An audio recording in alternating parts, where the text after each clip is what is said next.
得，我都係開翻間鋪頭先得。間鋪頭做咩㗎？幫你哋買電啊，買接收啊，中間收翻10-25個%佣啊，都仲平過香港啊，係咪先？咁啊，你有啲好有生活方式。即係我淨係幫你哋買啫喎。賺晒都冇用啦。咁啊，你唔好講啊！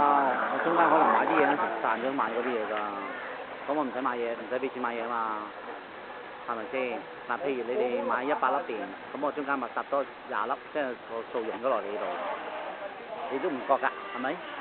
啊，100粒用，100粒多20，譬如100蚊多20蚊，每人都有一個贏錢啫嘛，即係每人俾多2毫子啫嘛，你哋唔覺到㗎，唔係百佳點賺你錢啫？